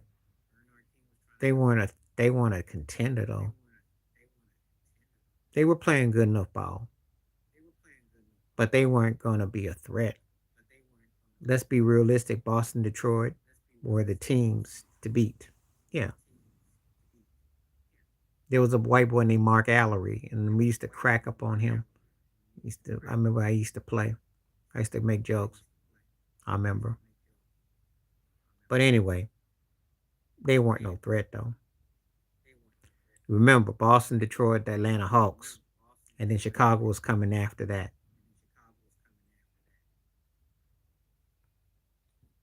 And everybody else was second, third tier fodder. He did, but he had the team through two couple things happen. Moses got old. Dr. J got older. Andrew Toney's legs were shot, and who was one of my favorites. Big Andrew Toney fan. Just never it didn't. And then Bobby Jones was old. That's what happened. And they couldn't get no picks. Maurice Cheeks was getting old too. So he was. Problem with Barkley is two things happened with him. He played his best ball on teams that weren't that good, and he didn't. And then his game kind of subsided over time. Well, when Doc got bought out, he came to the Nets to Philly, so that wasn't going to happen. At that time with Caldwell Jones, and they wasn't going to happen. Daryl Dawkins, Moses came to Houston, but it would have been something though. They would have been a dynamic duo because they definitely were something else. Two of the greatest ever. But it ain't the way life is now. If you got to put teams and guys together, different era, different time. 69% saying yes on the poll. Woo! I guess Drake, Stephen A, and Joe Biden. I like this. I'm glad for people participating. Keep doing this again. I got more poll questions. I'll definitely got some I will use again. I definitely got it. Like that. Yeah, they were two of my favorites. hmm And you gotta understand something. When I say cats getting old, it ain't like how you look at cats now. Cats back then, when they 34, 35, they was on the last legs. Some guys played long, but they were, you know, but those cats were on their last legs. I remember when they had Mark Alvaroni, and they had some busters on their Philly teams. And Barkley was right. Had he had the right pieces with him, with the way he was playing, he was one of the best players going. But again, timing is everything.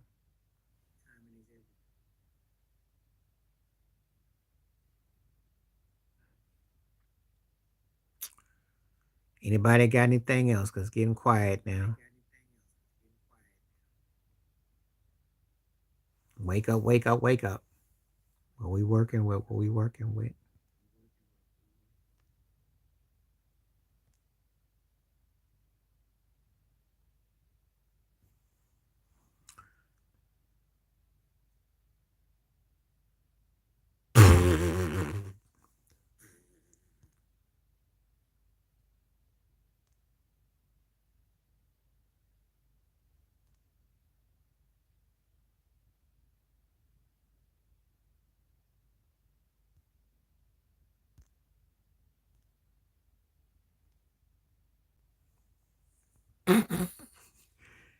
I need you for comedy relief. Oh, you are funny.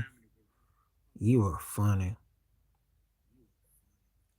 See, again, I don't know how you are. You never got to see Dr. J play.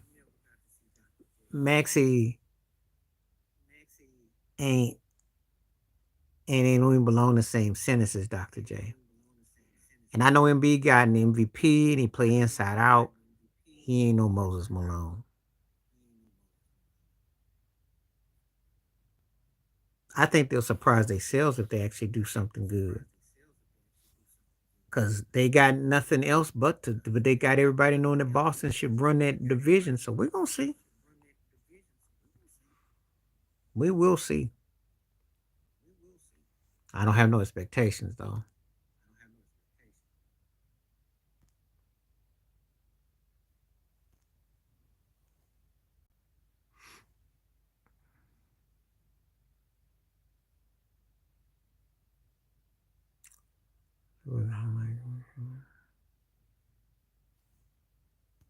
Okay.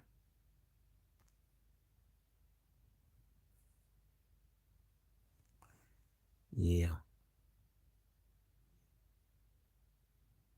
Take receipts of it.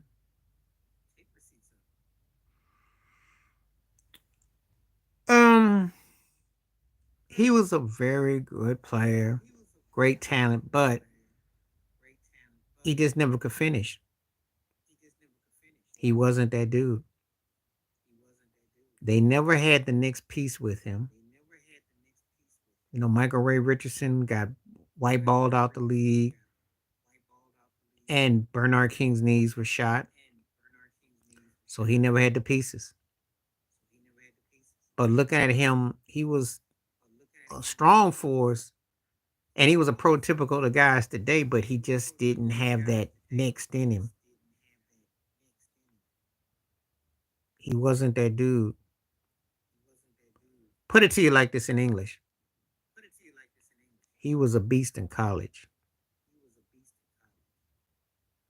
And if he'd have had half of that in the pros, he wins a ring or two. And we look at him completely different. Because he had an inside outside game. But that finger rolling thing he did, which he just didn't finish, and he just didn't, it didn't change over to where his pro career just didn't take off like that.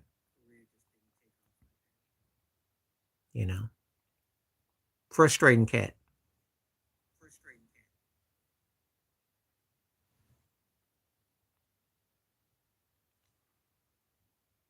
All right.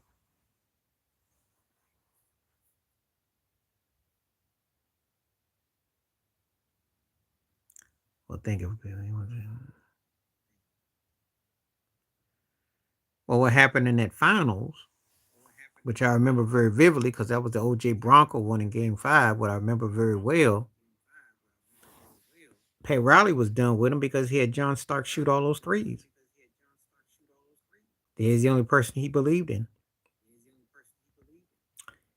He stopped messing with.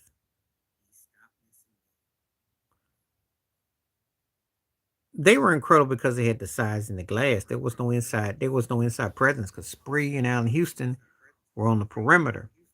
There was nothing in the box. So the Spurs were giving it to him. Sean Elliott and Avery Johnson were a problem. They weren't near as talented as Spree and Allen.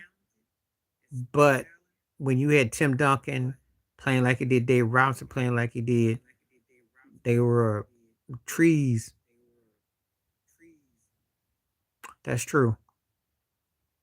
Well, the only reason why he got Spree is because Spree choked out PJ Carlissimo. That's why he ended up in New York. He was lucky because he got suspended like crazy. They could have sent if Spree could have ended up in DC or ended up with the Kings or something. So he got very fortunate. But it is true though. Spree was a bad boy too. I remember Allen Iverson's Slam magazine interview in 96, 97. He said, I want Spree's game. I don't want Jordan's game. I want Spree's game. Spree was a force. Spree, I like Richmond a lot, but Spree was a beast. He just didn't keep his mind in the game. That's all. Richmond could score. Richmond was a big time scorer. But Spree Spree could go at you.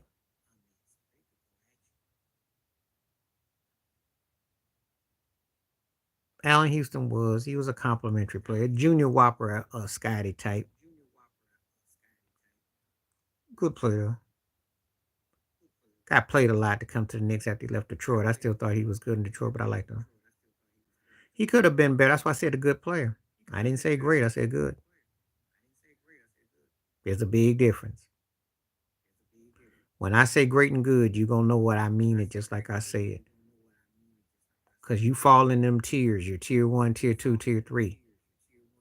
He was a solid 2 tier.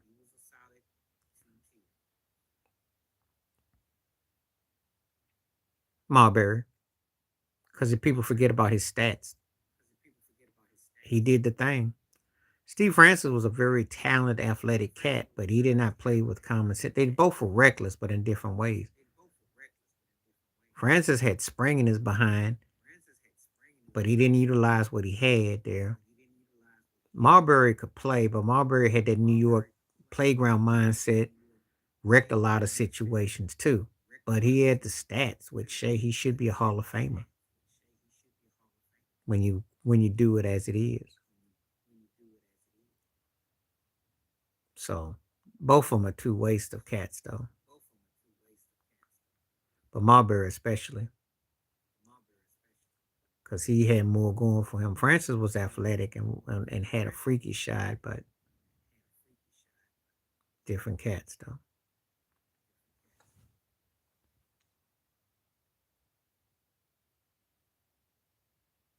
He was, and he talked trash about him. He dissed KG. Thought he was corny. And Marbury wanted to get back to the East Coast.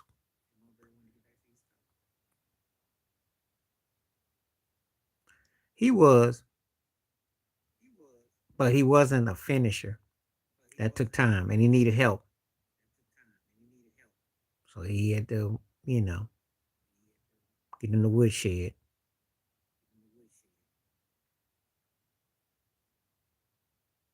I like KG, but I'm not blown away by him. He didn't have what Tim Duncan had, he didn't have. I thought he played hard and he did a lot of things, but I also think it was kind of like a kind of a overacting energy and, studio gangsterism. And I don't know, a lot of antics with him.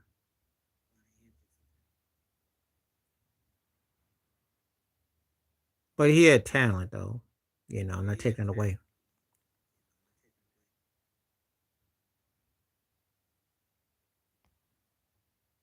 Oh, I do. Because KG was a better athlete. And I agree with you talent wise, but Giannis made himself into a great player. Being raw bone. No shooting 3-point, no shooting free throws, but a finals MVP and took command of a team and took that on his shoulders. And the fact that he's held in high regard speaks volumes. See, this is where we go into these arguments where people misunderstand. I might take somebody over somebody. That don't mean that that person was more talented. Like Giannis is better than Anthony Davis. Anthony Davis got more talent, but he ain't got, and he don't put it together. And that's what KG didn't do. Work ethic and your mind got to be syncopation. I can show you cats that's got more talent. Like KG got more talent than Giannis on his best day. Better pure outside shooter, can shoot the free throws, etc. But I didn't feel he could win. Just like AD. Got skills, but he don't play. He play at it. He play, and it's a waste. It's a shame. Because you're seeing some guys that should be really debated as 10 greatest players. And it's like Kevin Durant.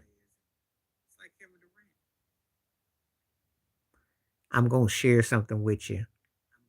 I did have Shaq shoes, but they were garbage. Them joints I got over Kmart, them things came apart after I got a tax return.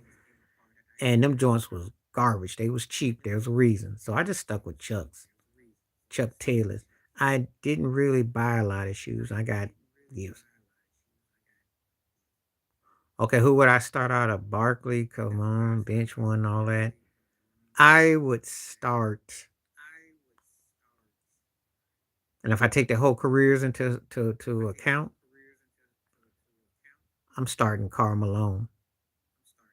Not the ones I had. They had no pumps. They were lumps. I'm gonna bench Barkley and I'm gonna cut KG.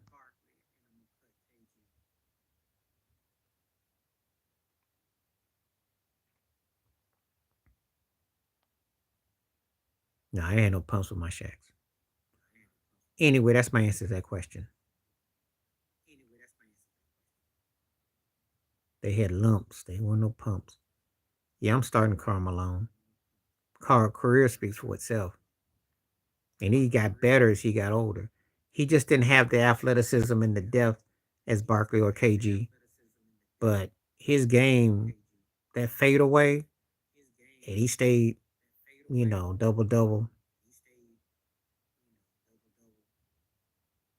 Shaq was a rare quantity though.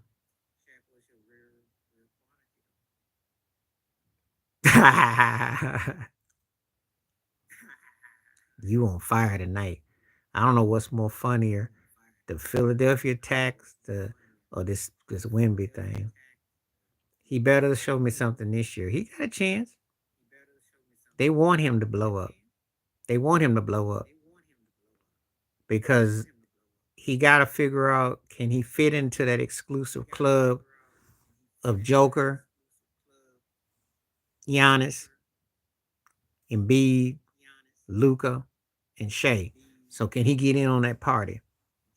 So we're gonna see. He gonna play like his grandpa when it's all said and done, though. Old man need to go somewhere and sit down. Be an assistant coach. Get his Udoka on and learn something on the pop.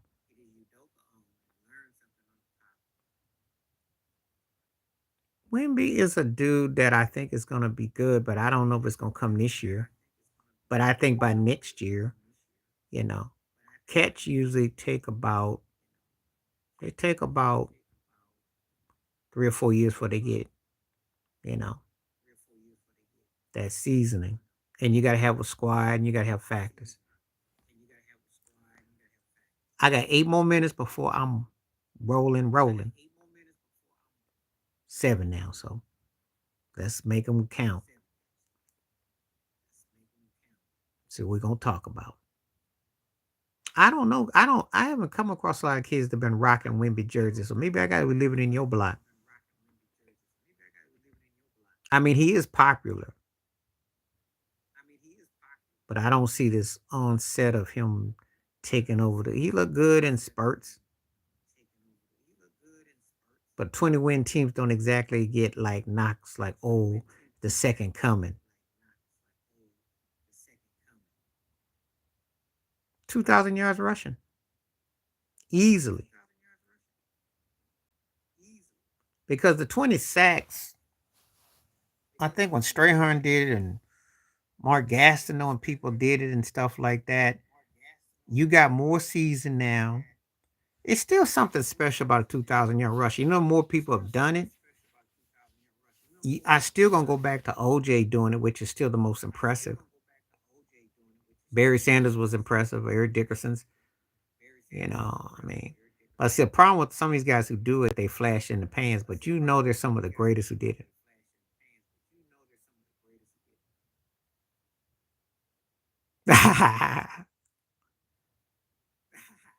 Nobody cares about Atlanta Hawk fans. Nobody cares about them getting the number one pick.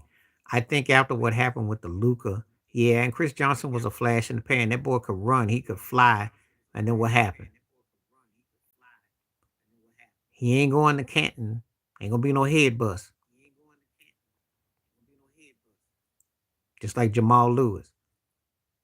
OJ, Barry Sanders, Eric Dickerson. You know. He was lightning fast, but he was a flash in the pan. His team didn't do nothing. But it's still more impressive though. Terrell Davis, it's still impressive though.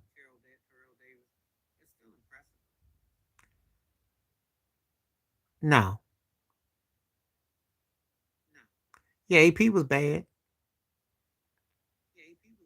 I think that the powers that be didn't want him breaking Emmitt Smith's record. And how the heck you gonna get suspended for spanking your kids behind? As one of the most ludicrous things I ever heard.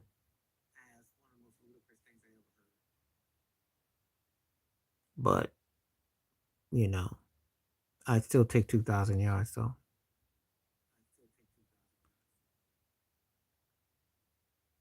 Not for me, but top 10.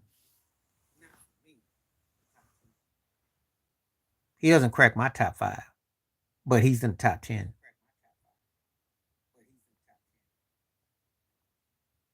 Earl Campbell, Tyler Rose, yo. Come on now. You seen that guy run. He was something else. And I wasn't even big on him like that because I had to deal with people like that, but he was a beast. He was a beast. I mean, he'd run your butt over. Everybody got excited about Bo running about Bosworth over, but Earl Campbell,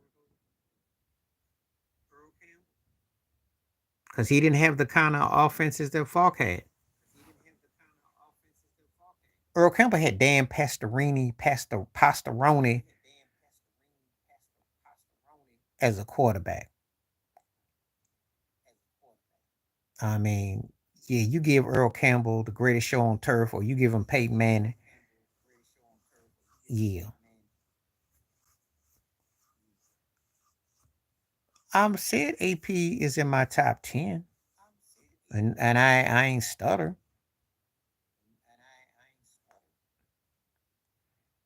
Dexter Pointer. Yeah, there was a he was a scrub. He sucked, but he didn't play in the era that Earl Campbell played in either. And you have to go back in time. I'm just keeping it 100. I want the guys who played to get they due. When cats don't, you got hit back then too. Real hits. Now same P.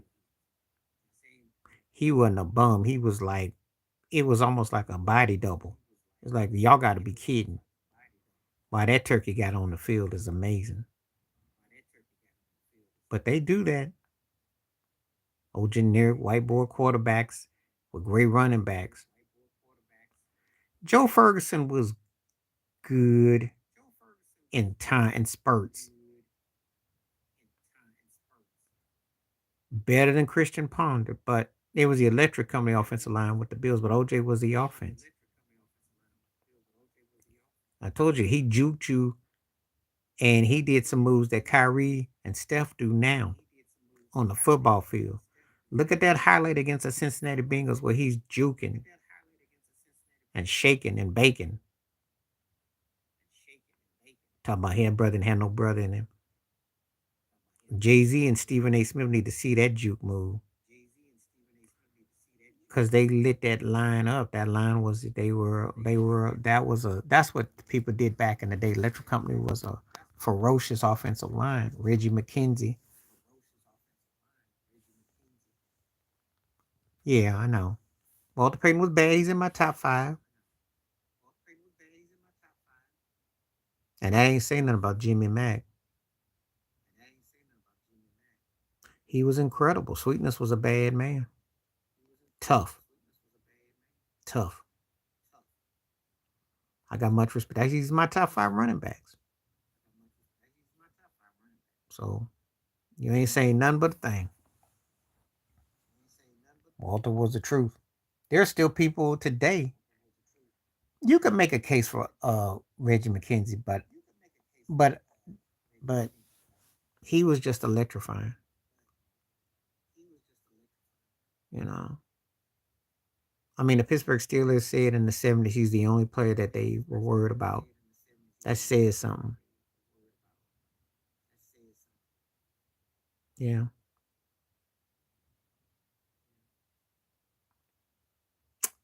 So offensive juggernaut.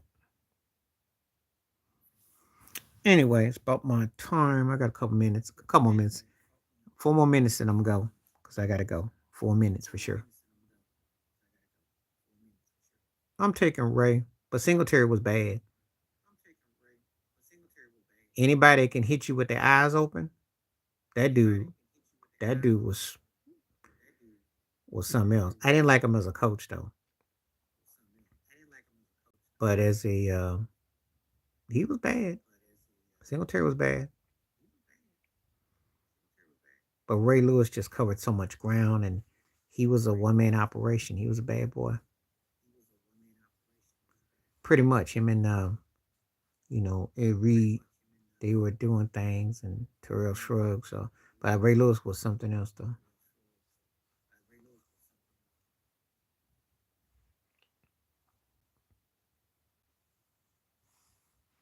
You know.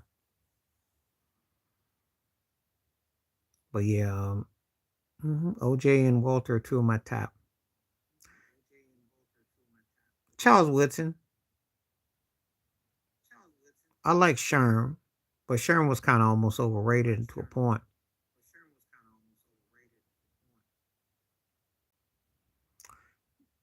Sherm was bad, but I thought Woodson covered a little bit more. We can make the case for J.J. Watt.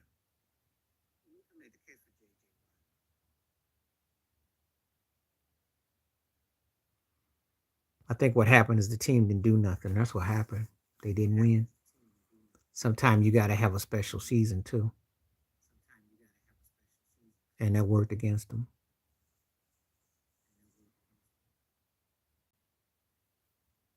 Because that old puny head quarterback who threw some bad picks too, and they were a good team, and then they messed up.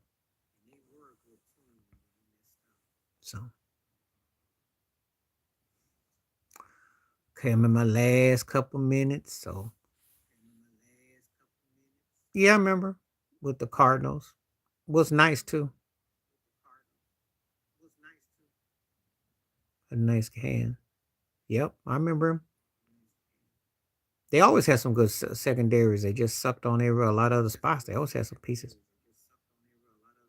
Yeah, you're gonna be at a lot of white parties with Amber Rose. Some of it's gonna be in your nose.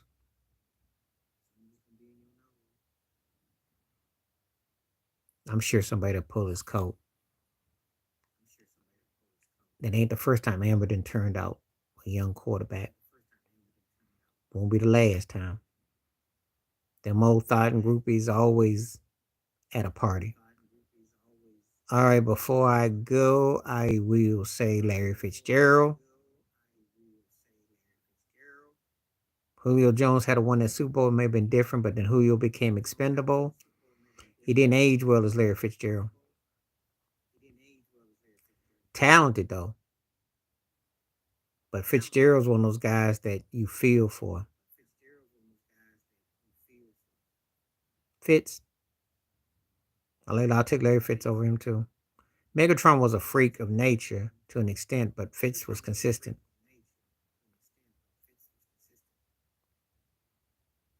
I'm in my last minute, so you want to talk football. But yeah, Larry Fitzgerald was high regard for me. He got better. He was consistent. That's all. So that was funny, Ted, though. Amber Rose.